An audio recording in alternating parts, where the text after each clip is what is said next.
interviewing Sheila Garner and Sylvia. I have always admired both Sheila and Sylvia. As a little girl, I remember always just standing in awe of them with they've always just been fun and whimsical and full of zeal and enthusiasm. And I'm just honored to be able to sit with them and interview them as it relates to Sheila's book. She is the author of Taking Care of a Stranger. When it comes to the book, I really took to this book because it inspired me, it intrigued me on so many levels. One being the fact that Sheila wrote this book in a way that it really detailed and her life and her experience with her mom, growing up with her mom. But it also had various themes that I really thought that was very interesting in terms of what she highlighted. The theme of love and forgiveness and reconciliation, and the theme of family and what does it mean to be in community with others. But also, as I read the book, I also gleaned from it that it contributed not just to Sheila's experience, but I can also categorize it as a book that contributes to African American literature. It also, in my opinion, contributes to the body of knowledge as it pertains to womanist theology. It is a well thought out, thought-provoking book that I would say it's a coming-of-age book where you will see the protagonist Sheila interact with various themes of love and forgiveness and reconciliation as a child, as a daughter, as a sister, as a wife, as a mother. And those are things that we will be discussing in this interview. I also saw another theme from a religious standpoint, and that is that the book is written, Sheila wrote this book, I believe, through the lens of the cross, being able to look at her ministry background and look at it from a perspective of the cross. So without further ado, let's jump into the interview. Hello, I'm Minister Quan Turner. I'm a friend of Sheila Garner and Sylvia Finley. Sheila and I know each other from a church that we attended. As a little girl growing up, I always admired Sheila and her sister Sylvia. They always displayed zeal and enthusiasm, and they were just fun, just really fun. If I might add, they were always looking as if they just stepped off the cover of Vogue magazine. I would call them fashionistas. Years later, I was reacquainted with Sheila, and our spirits connected. We connected on various levels, but also on a ministry side.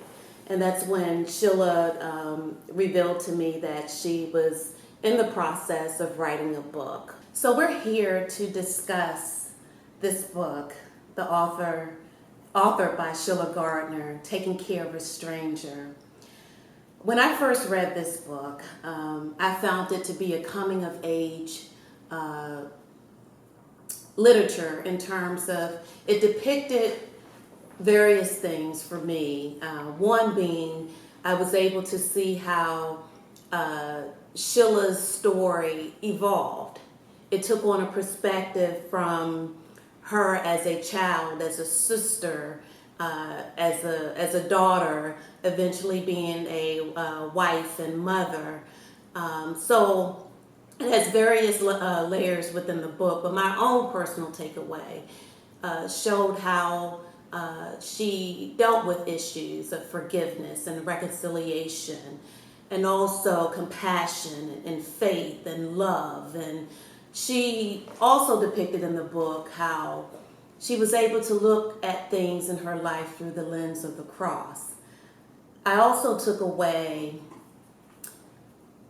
several things, and several things. One being that this book, I believe, contributes to the body of African American literature written by women as to their own personal experience and their story. And I also think it adds to womanist theology in terms of how women are depicted, their views, their voice is elevated in this book. So we'll get into that even more. We're going to first start with Sylvia Finley, who is known as Norma in the book. Sylvia, you are identified as Norma in the book. How has this book? How did this book come about? I think you've had some. Well, first it was laid on my heart to journal my mother as she became ill, Mm-hmm. and as time progressed and she got worse, it just turned into maybe I should write a book because there's so much to tell, and the idea was actually my idea first, but I could not continue to write it and live it. Some people can write in their pain and some people cannot.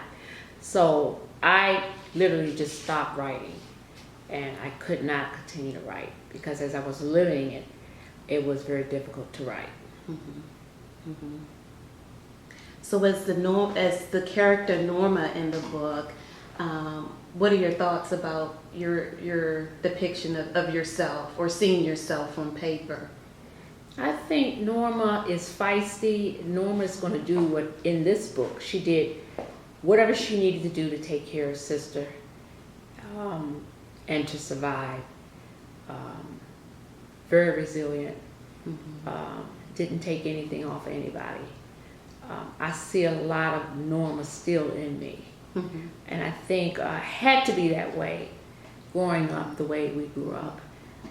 I felt like I had to take care of my sister, and it was just her and I against everybody, against the whole world. Although there were 6 siblings, it always seemed like it was just her and I. Mm-hmm. Mm-hmm. Well, thanks for sharing that. Mm-hmm. So, Sheila, you executed the book. So Sylvia had the idea and you executed Yes. in bringing the Yes. book to fruition in terms of telling your story. So what inspired you to write the book? I think what really inspired me to write the book, by my mother being ill, I wanted her to take Sylvia and I, because we would go see her every Saturday, wash her clothes, and the 3 of us would just sit with very few words. And Sylvia and I would leave the nursing home feeling very sad. A lot of times when we got home, we rode all the way from Rockville to Upper Marlboro in silence. And so what inspired me to write the book is when she passed, there was a huge void there. Yes. Very huge void. And so with the void being there, I began to question God. She died in her right mind. Why was there actually no closure? And so the thought, even though I know my sister had the thought and she had put the writing in place and everything, the thought was there. And so one day I just came home and I felt by inspirational because her and I do share the same DNA. And so I feel that I picked up the part where she couldn't, and I felt that it had to be written. Right. It had to be written. It was a story that had to be written. Right. And so I began to write the story. What did you hope to accomplish in writing your story? At first, I did not look to accomplish anything. Actually, I journal. I've been journaling all my life. And I found out, one of the things I found out, But by taking care of my mother in a nursing home, I found out that she journaled also. So I picked that up from her and didn't even know it. And so when I started to write, what I did not expect to accomplish anything. Actually, I felt it was for me to put my words on paper. And as the story began to unfold, revelation, by revelation, things came up and was resonated of things that I had forgotten in my childhood. And so I began to cry. And so then I realized how it must have been very difficult for her to convey anything with us. You know what I'm saying? And so the accomplishment, once the book was done, I felt like that there are so many people out there like Sylvia and myself. And so the book had to be written because I wanted to be one to speak to the person that has no voice. Absolutely. Yeah. And so that's what I would hope, and I've hoped that the book would accomplish that when the person picks up the book, that it would resonate in them. That's bad. Keep going. Keep going. When the person picks up the book and begin to read the book, that they may see bits and pieces of their own life, and begin to start healing from just reading the book. And you indicated person, so I'm gonna ask who's your audience? Diverse. I It's would say diverse, diverse. It's a very diverse. It's one thing about the book. It's a for people who don't read. Okay. It's such a short story. It's 30 pages, but it's a lot to cover in the 30 pages. So I would say my audience is very diverse. It's not just for the people in my mother's era. It's for young adults. It's for white, black. It's just a diverse audience. I did not write the book for the particular African American family, even though this book will allow a person to go down that road. You know what I mean? Yes. Exactly. Yeah. But it was written for a diverse group Definitely of people. written for diverse. Yes. Definitely. Yes. Not respective to age or class or No. none of that. Good. So Sheila and Sylvia, one of the things that is highlighted throughout the book is the theme of forgiveness and reconciliation. Sylvia, what are your thoughts? When you read the book, how did that forgiveness and reconciliation, how did that speak to you? Well, first of all, I didn't read the book straight through. I took pages at a time because it was very painful to read it. What would normally take someone an hour to read, it took me days. So as I'm reading and feeling the feelings that I had back when I was a child, forgiveness started to take place because as I'm reading, I'm understanding my mother and the era that she lived in. Yes. And what she had to go through and what I would have gone through if I was, would I have done anything different? And so I began to ask her to forgive me. And this was at a stage when she was dying. And to forgive me for what I thought she could have done a better job or she could have done this. Until you walk in a person's shoes, you don't know what that person has gone through and what you would do. And so I had to forgive her, but I had to forgive myself as well, if that makes any sense. Because for the things that I thought, and forgiveness doesn't take place in 1 day or 2 days. It's ongoing. Yes. It's ongoing. It's a process. That's what I learned. I'm still forgiving things that have happened in my past. And I think it's going to be like that until we leave this earth. There's going to be always something that you have to forgive. And the thing about forgiveness, you have to do it quickly. Yes. So I've learned that. Yes. What about you, Sheila? The reconciliation, to me, I would say it's external. And most of the time it's between two people. So if you were going to ask me the difference between the two, reconciliation is external and forgiveness is internal. Okay. Because I can forgive you, and forgiveness with my mother was a process. Once she died, and I began to write the story, I literally had to repent. Yes. First. I had to repent for everything that I had thought. And my mother, when she died, I was 56. So I harbored all of that for years. We didn't hate our mother at all. Right. Actually, we just didn't understand her. Yeah. Because she was a woman of very, very few words. We definitely loved our mother. Actually didn't know her.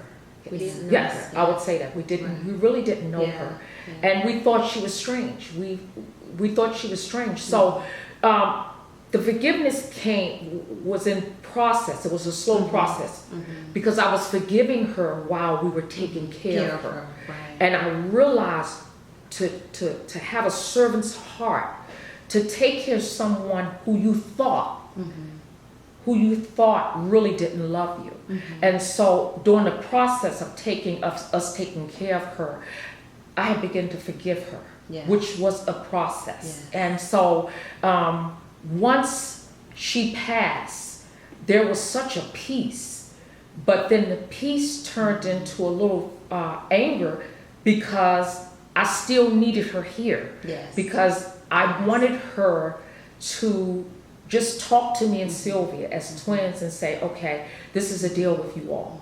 So if someone asked, was there any reconciliation? I would have to say no, because we never talked about it. I got you. We never discussed it. And to me, reconciliation is between two people. Yes. And so Yes. I think we have to forgive, but I don't think I have to reconcile. If reconciliation doesn't take place in a situation, I'm okay with forgiving. Right. Yeah. Right. So for both of you, if your mother was alive today, what would you convey to her? That's one question. The other question is, what would be her feedback in terms of the book? I'm not sure. I'm not sure what her feedback would be, because my mother, she was born 1922, and back in that era, she may look at the book as me airing out laundry. And so I would hope and pray that if she had gotten a chance to read the book or whatever, she would be proud. But I can't really speak and say what she would say, because number one, my mother was very private. Okay. She was a woman of very few words, and she had a lot of pride. You know what I mean? Yes. So I'm inclined to think she would ask me, why would I write a book like that? But again, I'm guessing. You know what I mean? Right. Yeah. Right. What about you, Sylvia? I would have to agree. I know that I told her I was writing a book, and she smiled, and I hope that she would have lived long enough to see the book take place, but she didn't. But she knew I was writing a book. I told her, she smiled, and she began to share some things about her life. She played tennis back then, and different things, and she was a great advocate and friend to Dorothy Height. So I think she would have been proud to some degree. I do agree with Sheila that she would have preferred some things had been left out. Right. But I think ultimately she would have been proud. That's what I think. I think she would have been proud. Piggybacking on some things being left out, one of the things that I gleaned from the book was incest, and how that back in the 1920s, I guess, your mother was born, but bringing it even up until now in terms of how we don't talk about certain things, and how we hide certain things, or we feel shame about certain things. Your book brought to light, at least for me, in terms of touching on several issues that are technically not even talked about, or people Right, don't want right. to resurrect That's right. those issues. But incest, what was your thought, or why did you have to convey that? Was it something, a healing process that you went through Well, actually, to convey that? actually, I start writing, and as I begin to write, I actually forgot that happened to me. Okay. I actually forgot. In writing, starting to write, I remembered once I start writing. That's something that was so deep embedded in me that I actually forgot that happened to me. Once I start writing everything from my past and what my mother did do, Right. I put it so far back Right. in the back of my head. And so back then, incest went on a lot. Absolutely. And the thing about it, the family members did know about it Right, back then. right. You know, I'm not saying that my mother knew about it. I'm saying Right, that it was almost considered as normal. And if it wasn't normal, you could not talk about it. Yeah. Okay. So what is next for you? What is next for you in terms of writing, in terms of your book itself? Because I find that it has various themes that can be It does. expanded upon. It does.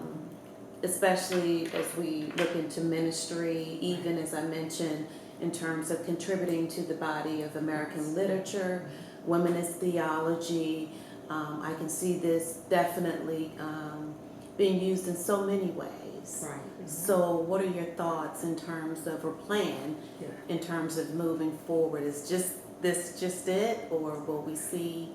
Well, I'm currently working on my second book. And that will be about my personal journey.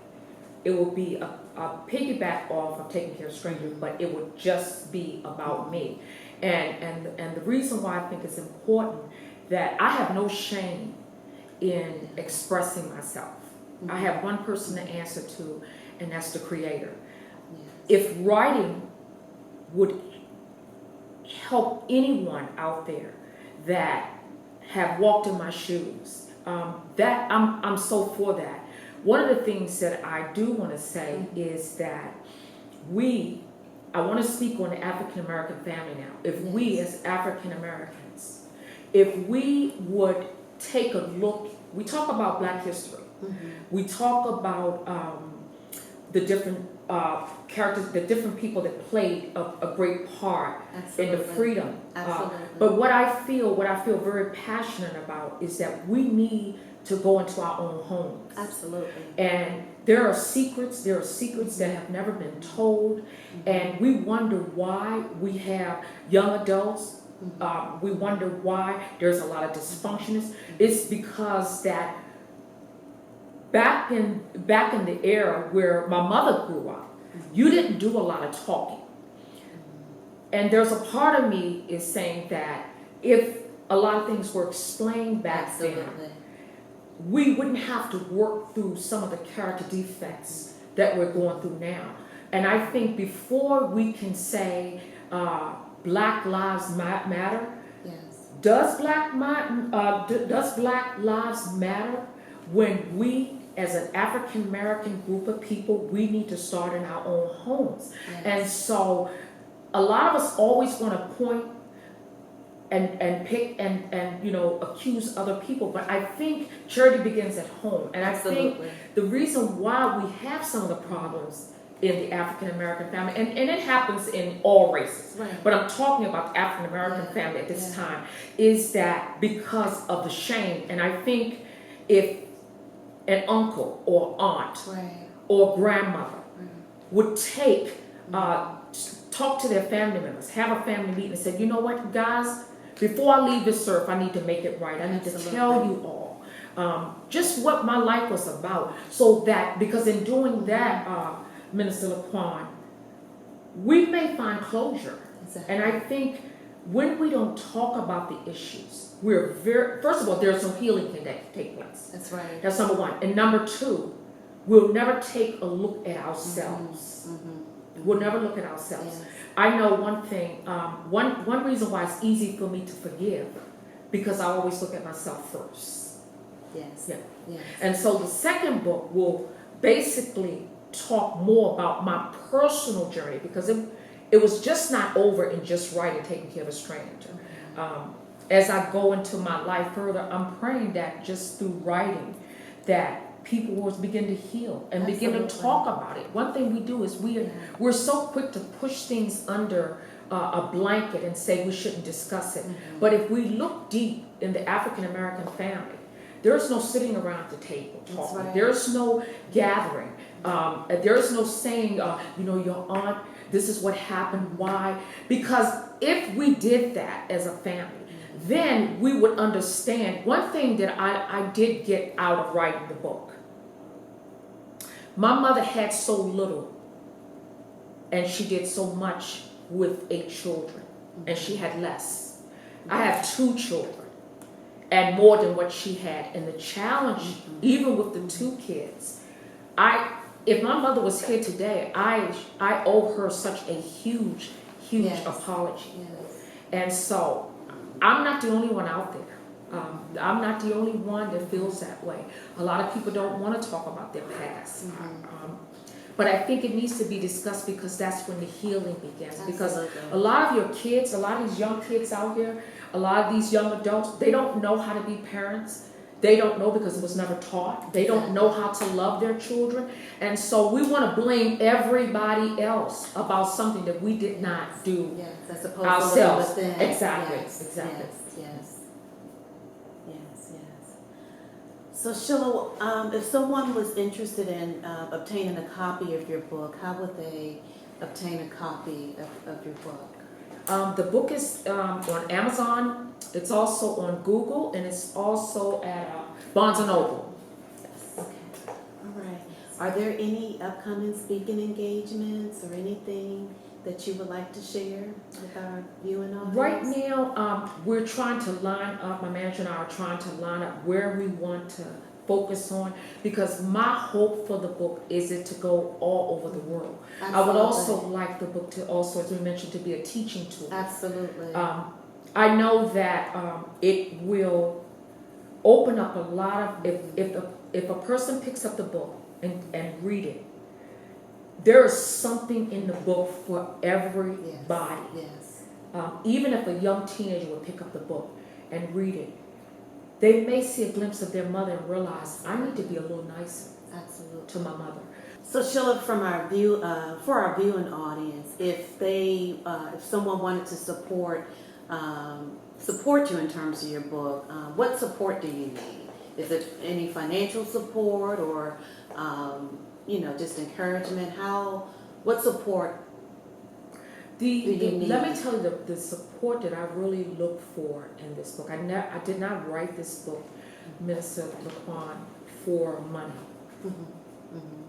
I wrote the book as a tool, and how I really feel that the audience can support me is pick up a copy, read it, share it, discuss it in your book clubs. That's right. Take it. The book, if the book gets in the hands of our young adults, our older people, because this journey with this book started with my mother, who was born in 1922, in an era where African Americans didn't really have a voice. Absolutely. And so I would hope, where I would like people to take a look at it, is purchase the book, read it, share it. There's some of us that won't open up and talk. We just don't. We're not talkers, we're not sharers. But take it, give it to someone that you know that may struggle in the areas that I struggled in. So the support I need is that you would go out and purchase a copy of Taking Care of a Stranger. And I guarantee them it will bless them. Not only bless them, it will probably cause you to go down some corridors that you did not want to go down, but it's going to cause you to face it so that healing can begin. So Sheila and Sylvia, I truly enjoyed our time just sharing and fellowshipping about the book. And I want to say that I applaud you, Sheila, as well as Sylvia, for sharing your story, putting it on paper and sharing it with the world, because oftentimes we are ashamed or feel guilty or don't want to share our intricate feelings and emotions. So I do thank you for doing that, and also speaking your truth, knowing your truth and speaking your truth. Definitely want to applaud you on that. And also the themes throughout the book: forgiveness and reconciliation and love and family and community. All of those are common things, Yes. common things that we as a people, we struggle with, we wrestle with, but yet we find victory with those things as well. So thank you for sharing, and we expect more from you, Sheila. And thank you. Thank you. Thank you for having us.